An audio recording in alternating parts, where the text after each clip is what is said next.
بسم الله الرحمن الرحيم نحمده ونصلي ونسلم على رسوله الكريم وعلى آله وصحبه أجمعين. بسم الله الرحمن الرحيم. باب إذا أصاب الثوب يصلي امرأته إذا سجد.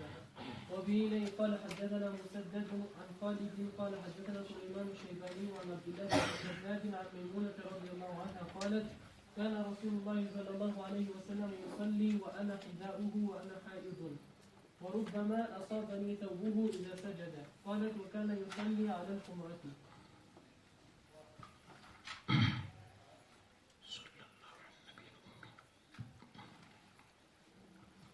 جب مصلی کا کپڑا اپنی بیوی کو لگ جائے سجدے کے وقت تو اس میں کوئی حرج نہیں. ترجمۃ الباب کا مقصد یہ ہوگا کہ مس مرأہ میں اختلاف ہے. شافعیہ کے نزدیک وضو ٹوٹ جاتا ہے، لیکن کپڑے کے لگنے میں اتفاق ہے کہ کوئی حرج نہیں ہے.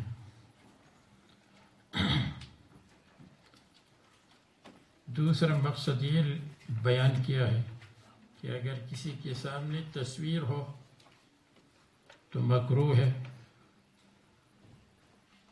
جیسے کسی کے سامنے عورت ہو تو مکروہ ہے.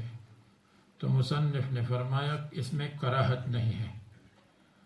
اگر سامنے عورت ہو تو بھی کراہت نہیں، اگر سامنے تصویر ہے تو بھی کراہت نہیں نماز میں، اگر یہ تصویر رکھنا جائز نہیں ہے. اور ہم کہتے ہیں کہ تصویر اور عورت میں فرق ہے. تصویر ہے جو صحیح نہیں ہے، اور عورت اگر محرمہ ہے تو ان کی طرف شہوت نہیں ہے، اور اب اگر اپنی بیوی ہے تو پھر تو شہوت کو پورا کیا ہے، پھر بھی کوئی حرج نہیں. ان کانت محرمتاً فلا شہوتا و ان کانت زوجتاً فقط قضت الشہوتا.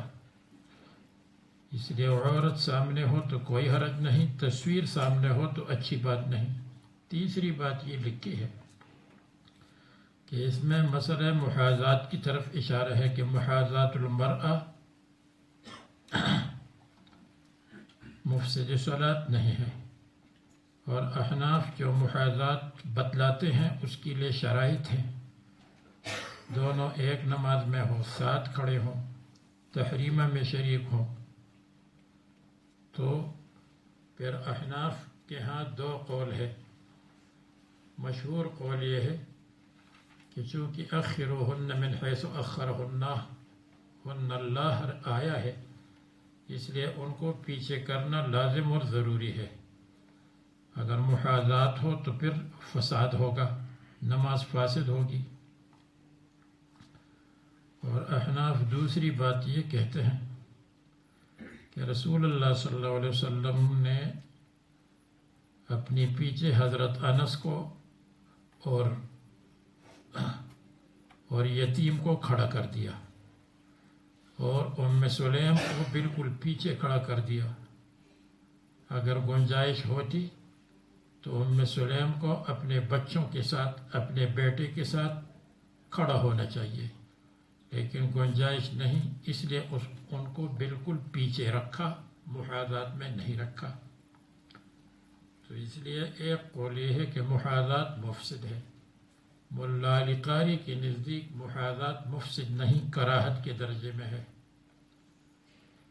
اور محاذات کا مسئلہ اپنی جگہ پر آئے گا تو یہ دو قول وہاں بیان کریں گے. فساد کا قول عام فقہا کہتے ہیں، عدم فساد ملا علی قاری کہتے ہیں.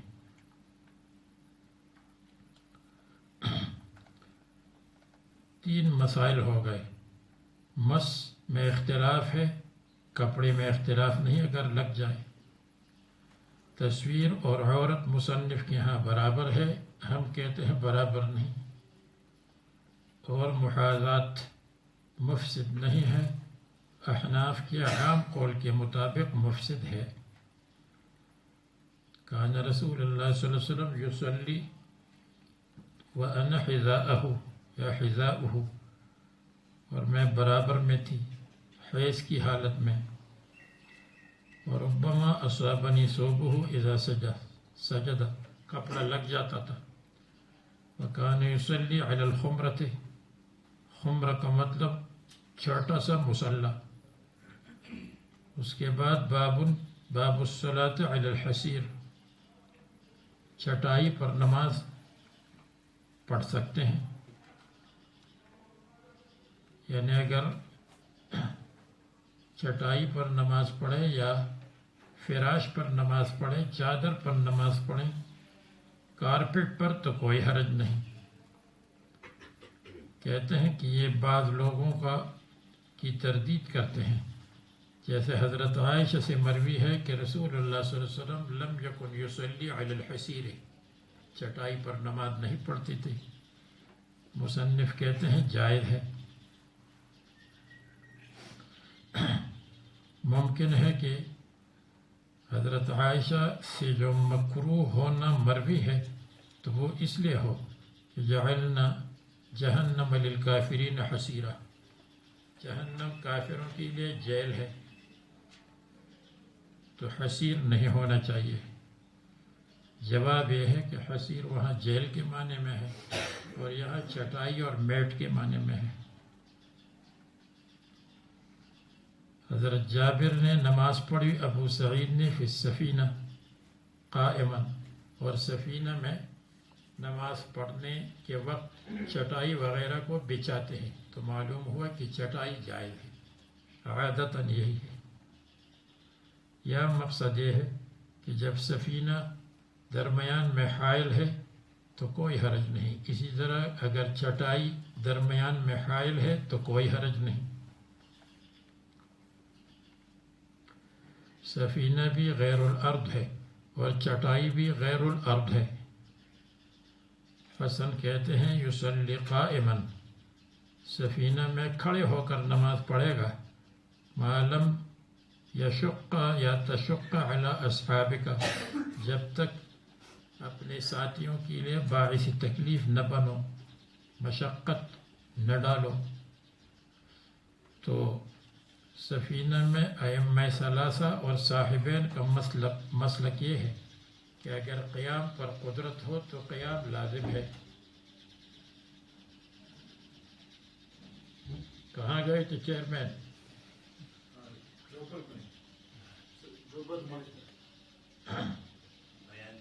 بیان کیا ہو، ٹیپ کیا ہے یا نہیں؟ ہاں نہیں ہے. ای علم ضاع، اتنا بڑا علم ضائع ہو.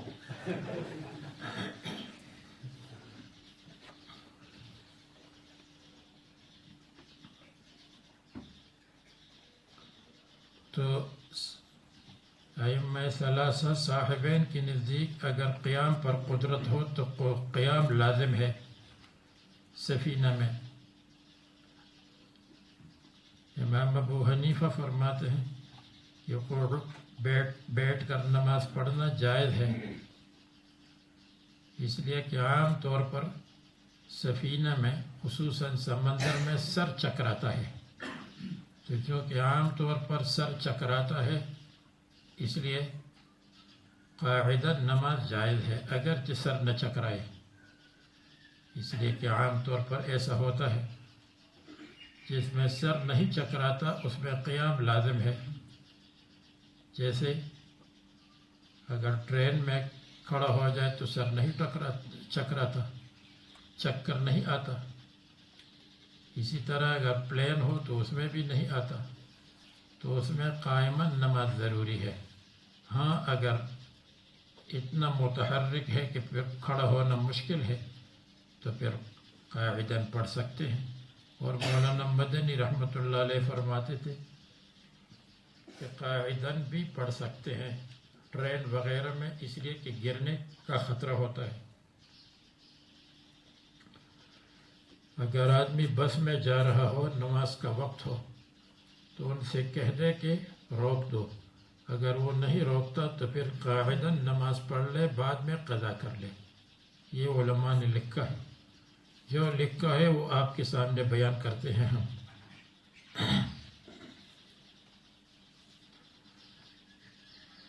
یا تدور معہا، تم اس کے ساتھ گھومتے رہو گے قبلے کی طرف، وَإِلَّا، اور اگر مشکل ہو فقاعداً، پس قاعداً پڑھ لو، آپ کے لیے مشکل ہے یا ساتھیوں کے لیے مشکل ہے۔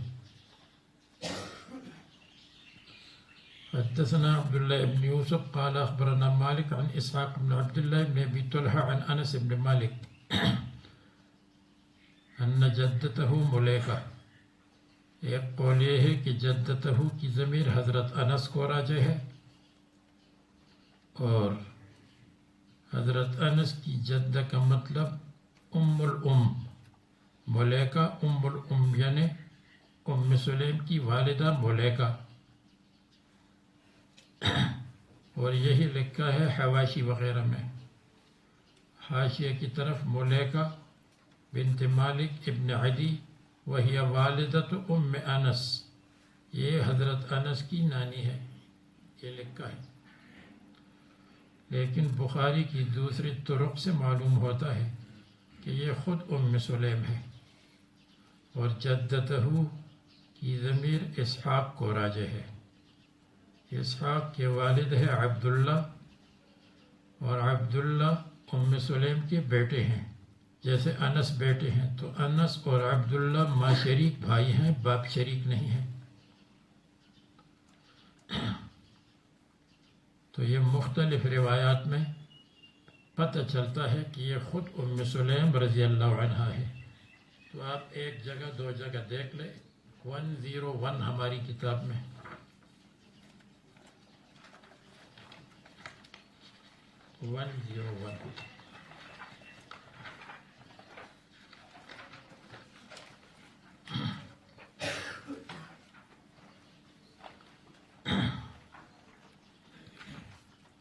اس میں یہ مضمون مذکور ہے، 101 معلوم ہو گیا، اس میں دوسری سطر، پہلی سطر دوسری سطر دیکھ لیں، صلیت عن انس بن مالک صلیت انا و یتیم فی بیتنا، یہاں بھی یتیم کا ذکر آئے گا، زمیرہ، خلف النبی صلی اللہ علیہ وسلم، و امی خلفنا، اور ہماری ماں ہماری پیچھے تھی ام سلیم، دیکھ لیا یا نہیں؟ تو معلوم ہوا ام سلیم مراد ہے، دوسری جگہوں پر بھی ہے، لیکن آپ جیسے اہل علم کے لیے ایک حوالہ کافی ہے۔ تو حضرت ام سلیم مراد ہے، نام گویا کہ ملیکہ ہوگا۔ اسی طرح اگر دوسری جگہ پر آپ دیکھنا چاہتے ہیں تو 119 کو دیکھ لیں، 120 کو دیکھ لیں، وہاں پر یہ صاف نظر آ جائے گا انشاءاللہ۔ تو جدتہ کی ضمیر اسحاق کو ہو گئی، ملیکہ انہوں نے رسول اللہ صلی اللہ علیہ وسلم کو دعت رسول اللہ صلی اللہ علیہ وسلم لطعام صنعتہ لہ، اور ظاہر بات ہے کہ یہ طعام کے لیے بلانا، اور رسول اللہ صلی اللہ علیہ وسلم سے انتہائی محبت ام سلیم کو تھی۔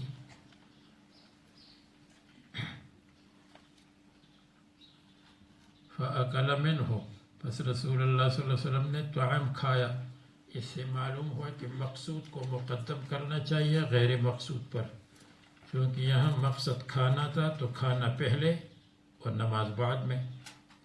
اور عتبان ابن مالک رضی اللہ عنہ نے رسول اللہ صلی اللہ علیہ وسلم کو مصلی کی افتتاح کے لیے بلایا تھا، تو مصلی میں نماز پہلے اور طعام بعد میں۔ یہ بھی معلوم ہوا کہ اگر کوئی کسی کے گھر پر آ جائے، طعام کا وقت ہو تو حاضر طعام سامنے کرنا چاہیے۔ فَأَكَلَ مِنْهُ ثُمَّ قَالَ قُومُوا فَلْأُصَلِّ لَكُمْ، پھر رسول اللہ صلی اللہ علیہ وسلم نے فرمایا کھڑے ہو جاؤ، فَلِأُصَلِّ، فا کے بعد مبتدا محذوف ہے، فَقِيَامُكُمْ مبتدا، لِأُصَلِّيَ بِكُمْ یہ خبر، فَقِيَامُكُمْ لِلصَّلَاةِ لَكُمْ یا لِلصَّلَاةِ بِكُمْ۔ دوسرا یہ دوسری توجہ یہ ہے کہ فا کو زائد کہے، قوموا لِأُصَلِّيَ لَكُمْ، تیسری توجہ یہ ہے کہ یہ امر ہے اور یہ ہے قوموا فلاصلی لکم یا اصلی لکم. اور اگر تم کہتے ہو کہ فلاصلی کہاں ہے، وہ تو ہمیں چشمہ میں نظر نہیں آتا، تو نہر میں دیکھ لے، وہاں نظر آ جائے گا. نہر میں فلاصلی بھی ہے اور اصلی بھی ہے.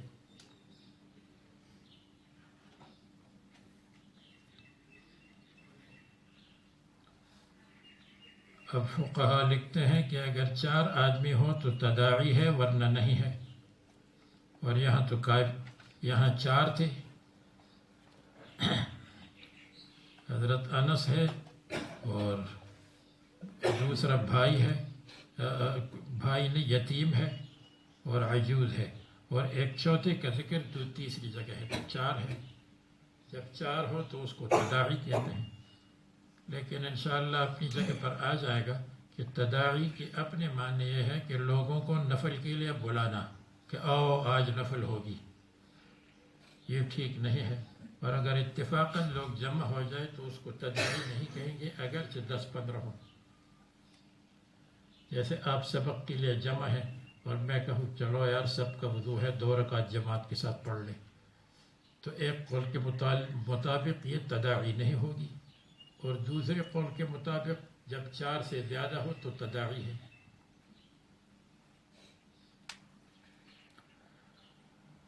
اس کا ذکر وہاں آئے گا جہاں نفل بالجماعت کا ذکر ہوگا انشاءاللہ تعالی.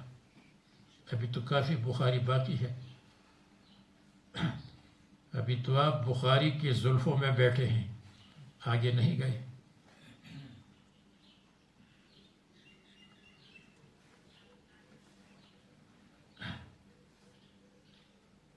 قال انس فقمت الى حصیر لنا، یہ محل ترجمہ. میں نے ارادہ کیا اور کھڑا ہو گیا چٹائی کی طرف. قد اسودہ، جو چٹائی کالی ہو گئی تھی. من طول ما لبسا، من طول اس مستعملہ، زیادہ استعمال کی وجہ سے. تو میں نے اس کے اوپر پانی چھڑکا، فنضحتہ بماء، اور پھر صاف کیا تاکہ صفائی ہو جائے. تو مصنف فرماتے ہیں کہ چٹائی پر نماز پڑھنا اہانت نہیں ہے. جیسے رسول اللہ صلی اللہ علیہ وسلم نے چٹائی پر نماز پڑھی،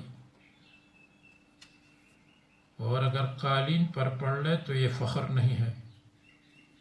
اس سے یہ لے سکتے ہیں یہ بات کہ جو چٹائی کی ٹوپیاں ہوتی ہیں پاکستان میں، تو ان میں نماز پڑھ سکتے ہیں. جیسے حصیر کی اوپر پڑھ سکتے ہیں تو حصیر اوپر ہو. اور بعض مفتی حضرات فرماتے ہیں کہ نہیں، چٹائی میں نماز نہ پڑھے، چٹائی کی ٹوپی میں.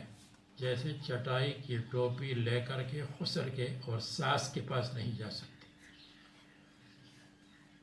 تو جب نہیں جا سکتے ساس اور نہیں بیٹھ سکتے ہیں اس کے پاس، تو اس میں نماز بھی نہیں پڑھ سکتے، یعنی کراہت ہے. تو اس لیے اب ان مفتیوں کے قول کی وجہ سے وہاں پلاسٹک، پاکستان میں اور ہندوستان میں بھی ہوگا، پلاسٹک کی ٹوپیاں ہیں، سفید پلاسٹک، خوبصورت، بہت اچھی بات ہے. تو بہرحال یہاں چٹائی کا ذکر آیا. فنضحت فقام رسول اللہ صلی اللہ علیہ وسلم وصففت والیتیم وراءہ، میں اور یتیم پیچھے. دیکھو وہاں وہ جو آپ کو حوالہ بتایا 101 میں، اس میں بھی انس اور یتیم ساتھ تھے. یتیم کا نام ہے زمیرہ دوات کے ساتھ، ابن روح، رسول اللہ صلی اللہ علیہ وسلم کے مولا کے بیٹے.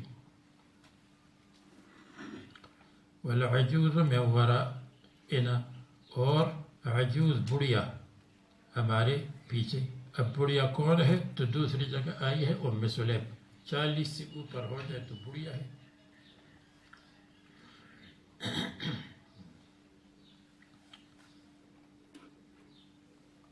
فصلی لنا رسول اللہ صلی اللہ علیہ وسلم رکعتین، ثم انصرف، پھر واپس چلے گئے. یہ من طول ما لبسا، اس سے معلوم ہوا کہ استعمال لبس ہے. من طول ما استعمل، استعمال کو لبس کہہ سکتے ہیں. اور اگر کسی نے کہا واللہ لا البس الحریر، حریر کو نہیں پہنوں گا، اور پھر حریر پر بیٹھ گیا تو حانث نہیں ہوگا، کیونکہ حلف عرف پر مبنی ہے، اور عرف میں بیٹھنے کو لبس نہیں کہتے. بیٹھنے کو لبس نہیں کہتے تو حانث نہیں ہوگا. اگرچہ لبس کا ایک مطلب استعمال ہے اور استعمال کیا، لیکن عرف نہیں. اب مصنف فرماتے ہیں صلاۃ علی الخمرہ، چھوٹا سا مصلی جائز ہے. عمر ابن عبدالعزیز سے مروی ہے کہ صلاۃ چھوٹے سے مصلی پر مکروہ ہے، کیونکہ جسم کا بعض حصہ باہر ہوگا. تو ان کی تردید کی کہ صغیر پر بھی جائز ہے. اگرچہ بعض جسم باہر ہو حسیر سے یا خمرہ. خمرہ کا مطلب چھپانا، جو سر اور ہاتھوں کو چھپائے اور باقی بدن کو نہیں. حدثنا ابو الولید قال حدثنا شعبہ قال حدثنا سلیمان شیبانی عن عبد الله بن شداد عن میمونہ قالت كان النبي صلی اللہ علیہ وسلم يصلي على الخمرہ. اب اس کے بعد صلاۃ علی الفراش. الفراش ما یفرش علی الارض، قالین ہو، کارپیٹ ہو یا کوئی اور چیز ہو، متصل ہو یا منفصل ہو. متصل یہ ہے جیسے میں نے یہ چادر اوڑھی ہے اور چادر کو زمین پر رکھ کر کے سجدہ کروں، اور منفصل کہ میں نے نہیں پہنی، اوڑھی نہیں ہے بلکہ زمین پر رکھی ہے. اس میں روافظ کی تردید ہے جو کہتے ہیں کہ مٹی وغیرہ پر سجدہ کرنا چاہیے، جیسے صبح آپ کو بتایا تھا. ان کے نزدیک صلاۃ علی الفراش اور علی البساط اور علی قالین اور کارپیٹ جائز نہیں ہے، اس لیے کہ رسول اللہ صلی اللہ علیہ وسلم نے فرمایا ترب وجہ کا، چہرے کو تراب کے ساتھ لگاؤ. وَإِذَا سَجَدْتَ عَلَى الْأَرْضِ فَتَرِّبْ وَجْهَكَ. اس کا مطلب یہ ہے کہ اگر تم سجدہ کرتے ہو تو اور مٹی ہے تو مٹی سے اپنے پیشانی کو مت بچاؤ. یہ مطلب نہیں ہے کہ مٹی پر ضروری ہے، اگر مٹی ہے تو پھر فیشنیبل مت بنو، اور اگر مٹی نہیں ہے تو پھر اس پر سجدہ، جو چیز ہے اس پر سجدہ کر لو.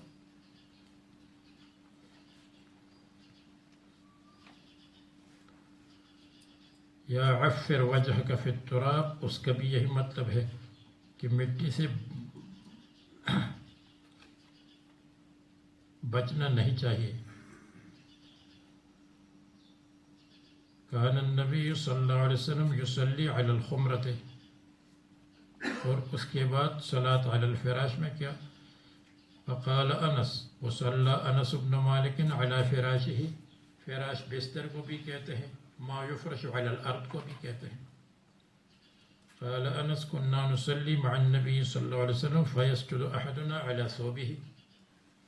کپڑے پر مطلب یہ ہے کہ بعض کپڑے کو بچا کر سامنے رکھتے تھے تاکہ گرمی سے بچے، یا ممکن ہے کہ گھاس پر نماز پڑھتے ہو، سبزے پر، اور جب سبزے کو کاٹتے ہیں تو وہ بالکل چھری کی طرح ہو جاتی ہے، تو اس پر اگر کپڑا ڈال کر نماز پڑھے تو کوئی حرج نہیں.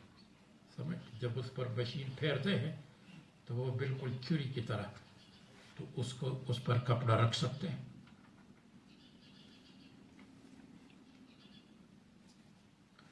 تو صلاۃ علی الفراش فخر نہیں ہے، جیسے صلاۃ علی الحسیر بے عزتی نہیں ہے. انما الاعمال بالنیات، فراش میں یہ نیت کرے کہ ہم نماز کی عزت کرتے ہیں، اور حسیر میں یہ نیت کرے کہ ہم تواضع کر رہے ہیں، اس لیے حسیر پر نماز پڑھتے ہیں. فقال انس كنا نسلم عن یہ ہو گیا. حدثنا اسماعیل قال حدثني مالك عن ابن نضر مولى عمر بن عبيد الله عن ابي سلمة عبد الرحمن عن عائشة زوج النبي صلى الله عليه وسلم انها قالت كنت انام بين يدي رسول الله صلى الله عليه وسلم ورجلاي في قبلته، اور میرے پاؤں رسول اللہ صلی اللہ علیہ وسلم کی سجدی کی جگہ میں ہوتے تھے. فَإِذَا سَجَدَ غَمَزَنِي، جب سجدہ کرتے تھے تو میرے پاؤں کو دباتے تھے انگلی سے تاکہ میں اپنے پاؤں کو سمیٹ لوں.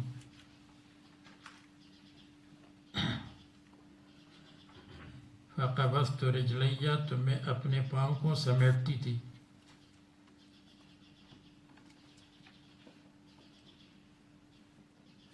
تو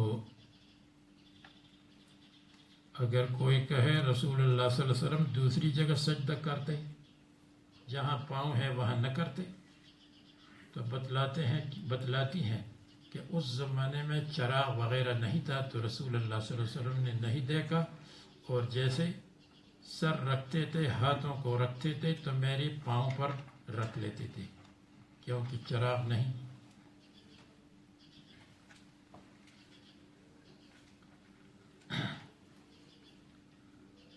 اور رسول اللہ صلی اللہ علیہ وسلم کے زمانے میں مسجد میں بھی چراغ نہیں تھا. سن 9 ہجری میں تمیم داری رضی اللہ عنہ نے سب سے پہلے روشنی کا انتظام فرمایا تھا. معلوم ہوا کہ روشنی مطلوب ہے لیکن اس زمانے میں نہیں تھی، اس لیے فقہا لکھتے ہیں کہ آنکھوں کو بند کر کے نماز نہ پڑھے. مولانا رشید احمد گنگوہی سے کسی نے خواب پوچھا اپنے مریدین یا اپنے خلفاء میں سے کہ میں نے حور کو دیکھا، جنت کی حور کو میرے ساتھ بیٹھی تھی لیکن وہ اندھی تھی، نابینا تھی. حضرت نے فرمایا آپ کی عادت ہوگی کہ نماز میں آنکھوں کو بند کرتے ہوں گی تو آپ کو حور ملے گی، لیکن یہ کہ نابینا ہے، اس لیے آپ اس طرح نہ کریں.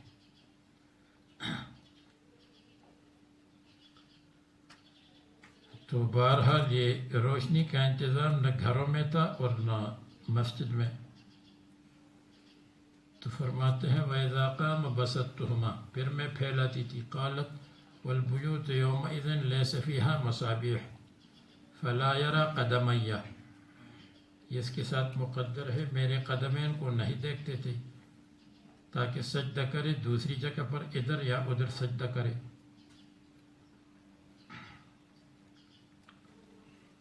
اس سے معلوم ہوا کہ جو بعض روایات میں مذکور ہے کہ رسول اللہ صلی اللہ علیہ وسلم کے دانتوں سے روشنی نکلتی تھی، یہ بات صحیح نہیں ہے. اگر حضرت کے دانتوں سے ہمیشہ روشنی نکلتی تھی تو پھر تو ان کو نظر آ جاتا تھا کہ فلان جگہ روشنی ہے، فلان جگہ نہیں ہے، فلان جگہ پاؤں پڑے ہیں، فلان جگہ نہیں ہے. بہرحال یہ محل ترجمۃ الباب ہے کہ فراش پر نماز.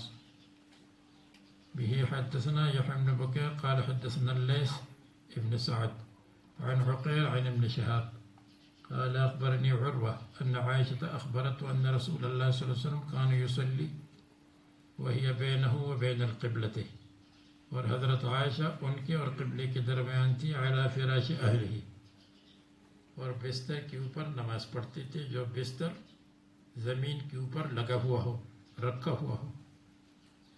اعتراض الجنازہ، جیسے جنازہ سامنے ہوتا ہے، جنازہ جنازہ دونوں ہے. بعض لوگ فرق کرتے ہیں الفوق للفوق و تحت للتحت. جنازہ میت کو کہتے ہیں، جنازہ سریر کو کہتے ہیں. الفوق للفوق و تحت للتحت. جیسے ملک بھی ہے ملک بھی ہے. ملک اور ملک کیا ہے؟ الفوق فی الفوق و تحت فی التحت. ملک اوپر ہوتا ہے، ملک نیچے ہوتا ہے.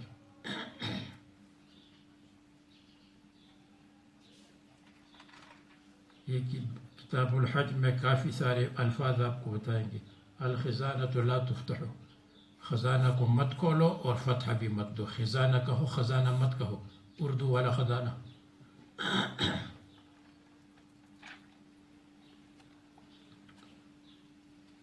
یہاں لکھا ہے اعتراض الجنازت والکسر افصح،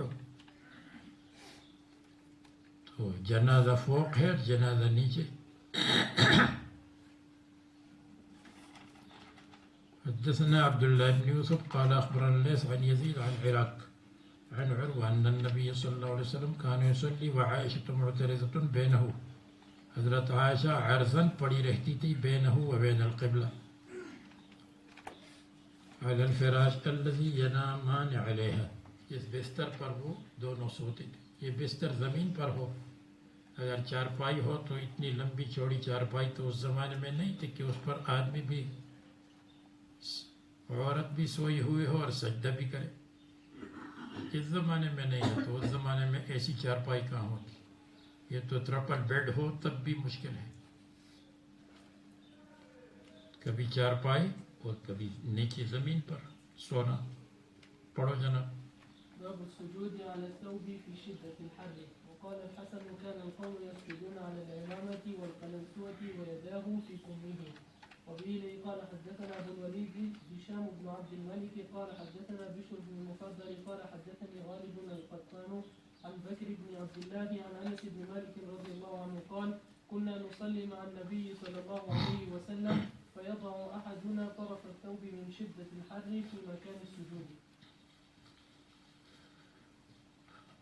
فرماتے ہیں سجدہ کپڑے پر کر سکتے ہیں شدت حرارت میں،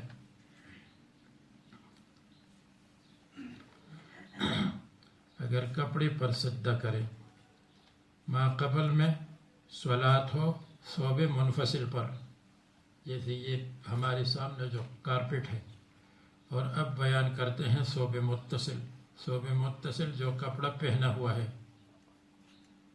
اور جب سجدہ کرتے ہیں تو یا گرمی ہے یا بہت سردی ہے، یا میں نے آپ کو بتایا سامنے گھاس ہے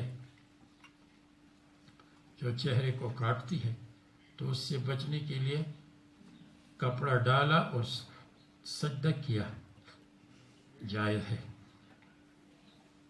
امام شافعی رحمہ اللہ فرماتے ہیں کہ اس کپڑے پر سجدہ نہ کرے جو پہنا ہوا ہے، الا یہ کہ وہ کپڑا اتنا لمبا طویل کپڑا ہے کہ لا یتحرک بتحرکہ، اس کے اٹھنے بیٹھنے سے کپڑے میں حرکت نہیں، پھر کر سکتے ہیں ورنہ نہیں۔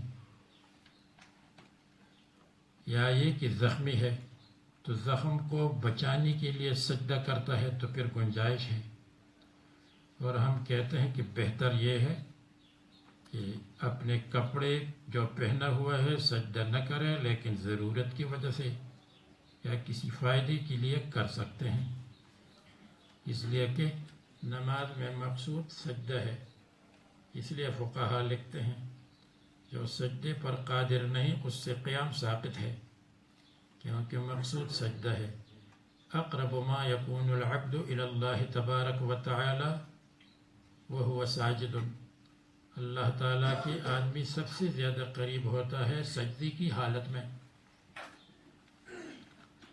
جب سجدہ مقصود ہے تو اس لیے سجدے کو اطمینان سے کرنے کے لیے اگر چادر وغیرہ کو اپنے سامنے رکھے تاکہ گرمی سردی سے بچے تو ٹھیک ہے۔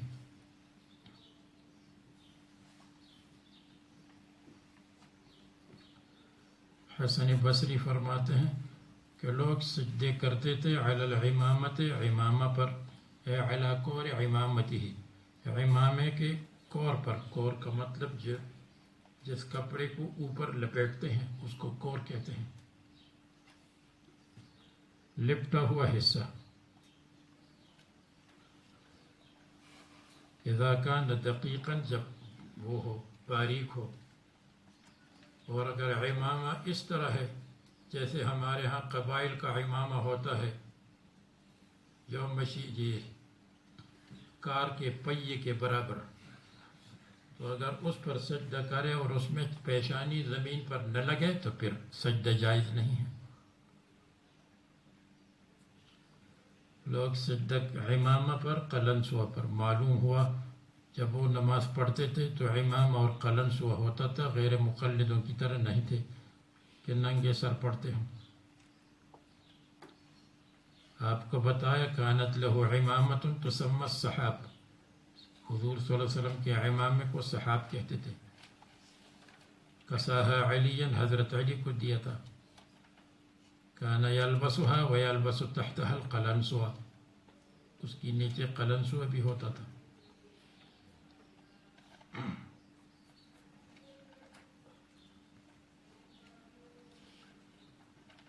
حدثنا ابو الولید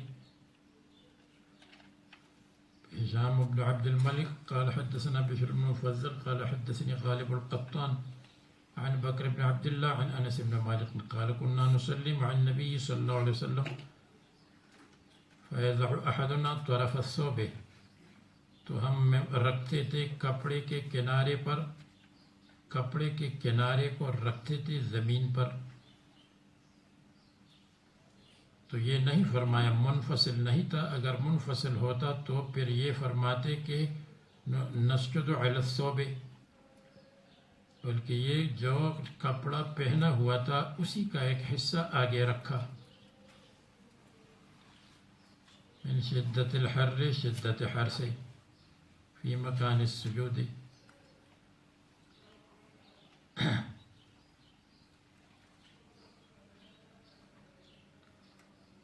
باب الصلاة فی النعال، جوتوں میں نماز پڑھ سکتے ہیں یا نہیں؟ یہود پر تردید کرنے کے لیے فرماتے ہیں کہ نعال میں نماز پڑھو، اس لیے کہ ہم لا یصلون فی النعال، وہ پرانے زمانے میں نعال میں کپڑی، نعال میں نماز نہیں پڑھتے تھے، اس لیے کہ اللہ تعالیٰ نے فرمایا تھا فاخلع نعلیک انک بالوادی المقدس طویٰ، تو وہ نعال کو نکالتے تھے۔ تو ان کی مخالفت کے لیے صلاۃ فی النعال احیاناً پڑھو۔ تو ما قبل میں حفظ الجبہ کا ذکر تھا، پیشانی کی حفاظت کے لیے کپڑا بچھاؤ، یہاں رجلین کی حفاظت کے لیے نعلین ہے، نعلین کے اندر نماز پڑھنا۔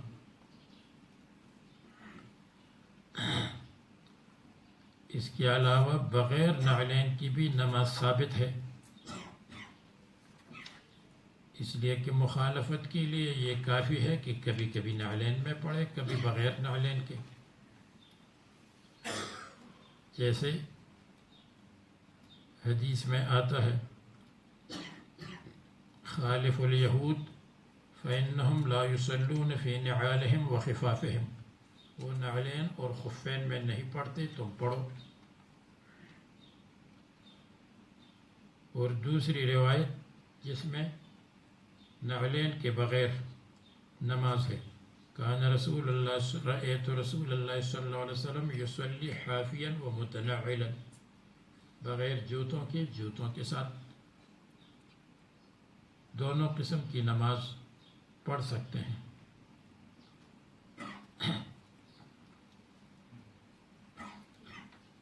لیکن یہاں جوتوں میں جو اس زمانے میں جوتوں میں نماز پڑھنے کی بات ہے، اس زمانے میں نہیں پڑھنا چاہیے۔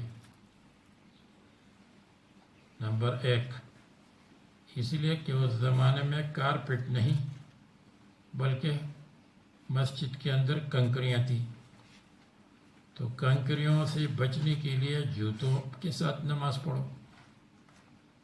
اور اب کارپیٹ ہے تو کارپیٹ کے اوپر جوتوں کے ساتھ نماز کیسے پڑھیں گے؟ وہ تو قالین خراب ہو جائے گا، ناپاک اور نجس بن جائے گا۔ ایک بات، اس زمانے میں کنکریاں تھیں، یہ روایات میں خود موجود ہے کہ رسول اللہ صلی اللہ علیہ وسلم کی مسجد میں کنکریاں ہوتی تھیں۔ ابو داود میں روایت ہے ان الحصاۃ لتناشد، یہ جو کنکری ہے لتناشد، یہ سوال اور مطالبہ کرتی ہے۔ من رفعہ جو اس کو اٹھائے گا کہ تم نے مجھے کیوں اٹھایا، اس لیے کہ وہاں کنکری مطلوب ہے تو اس کو مت اٹھاؤ، اور اس زمانے میں کنکری مسجد میں محجوب ہے تو اس کو اٹھا کر پھینکنا چاہیے۔ اس زمانے میں کنکری مطلوب، اس زمانے میں کنکری محجوب، دونوں میں فرق ہے۔ تو ایک بات یہ ہے کہ کنکریاں تھی اور آج کل کارپیٹ اور قیمتی چیزیں ہوتی ہیں۔ دوسری وجہ یہ ہے کہ جوتوں میں نماز مت پڑھو، اس لیے کہ آج کل کے اکثر جوتوں میں پاؤں معلق رہتا ہے، اور جب پاؤں معلق ہے تو سجدہ کہاں ہوا ہے؟ سجدے میں تو ضروری ہے کہ پاؤں لگا دے، اور اس میں پاؤں لگتا نہیں۔ تیسری بات یہ ہے کہ یہود کی مخالفت مقصود تھی، اور آج کل یہود جوتوں کے ساتھ عبادت کرتے ہیں، تو ان کی مخالفت کا تقاضا یہ ہے کہ ہم جوتوں کے بغیر نماز پڑھیں، جیسے سب کو معلوم ہے کہ ابھی جوتوں کے ساتھ وہ نماز پڑھتے ہیں۔ چوتھی وجہ یہ ہے کہ ننگے پاؤں نماز پڑھنے میں تطہیر المکان ہے، اور تطہیر المکان مطلوب ہے، اس لیے کہ اگر کسی جگہ کارپیٹ نہیں بلکہ فرش ہے تو فرش بھی بہت صاف ستھرا ہوتا ہے، اگر اس میں ہر قسم کی جوتے کے ساتھ نماز پڑھیں گے تو صفائی نہیں رہے گی اگرچہ کارپیٹ نہ ہو۔ پانچویں وجہ یہ ہے کہ ادب کا تقاضا بھی یہ ہے کہ جوتوں کے بغیر پڑھ لے، جیسے فخلع نعلیک۔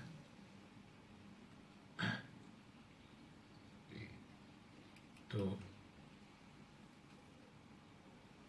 اس زمانے میں یہ ادب کا تقاضا بھی ہے۔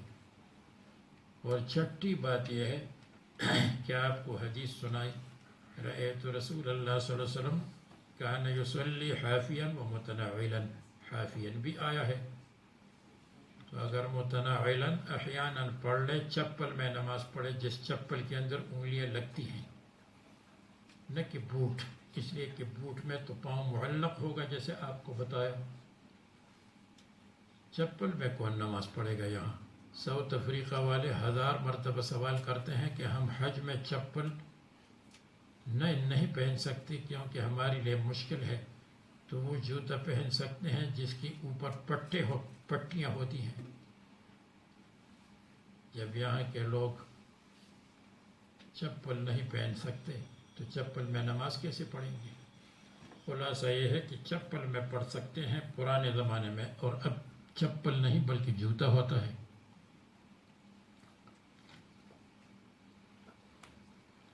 حدثنا آدم بن ابي اياس قال حدثنا شعبة قال اخبرنا مسلمة سعيد بن يزيد ازدي قال سألت انس بن مالك كان النبي صلى الله عليه وسلم يصلي في نعليه قال نعم۔ اہل کتاب کی مخالفت کی وجہ سے۔ اسی طرح آنے والے باب میں صلاۃ فی الخفین کا ذکر ہے، شیعوں کی تردید ہے، اس لیے کہ شیعہ خفین نہ پہنتے ہیں نہ خفین میں نماز پڑھتے ہیں، اور خف حفاظت کے لیے ہے، پاؤں کے حفاظت کے لیے ہے برودت سے۔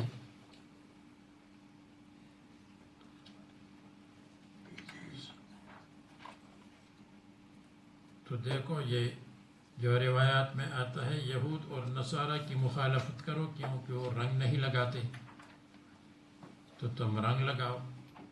اب اس زمانے میں وہ داڑھی کا حلق کرتے ہیں، تو اب مرضی ہے کوئی رنگ لگائے یا نہ لگائے، رنگ کا لگانا مستحب ہے لیکن ضروری نہیں ہے۔ حدثنا آدم قال حدثنا شعبة عن الأعمش قال سمعت إبراهيم يحدث عن همام بن الحارث قال رأيت جرير بن عبد الله بال ثم توضأ ومسح على خفيه ثم قام فصلى فسئل فقال رأيت النبي صلى الله عليه وسلم صنع مثل هذا قال إبراهيم فكان يعجبهم۔ یہ حدیث صحابہ کو پسند تھی، لأن جريرا كان من آخر من أسلم، کیوں جریر نے آخر میں اسلام قبول کیا تھا، اور اس میں خفین جریر کی روایت میں خفین کا مسح ہے تو معلوم ہوا کہ مسح علی الخفین آخر تک باقی رہا، منسوخ نہیں ہے۔ مجاہد سے نقل کیا ابو داود میں کانت الانبیاء اذا اتوا الحرم نزعوا نعالهم، انبیاء علیہ السلام جوتوں کو اتارتے تھے تو جوتا اتارنا چاہیے، اگر صلاۃ فی النعال جائز تھی۔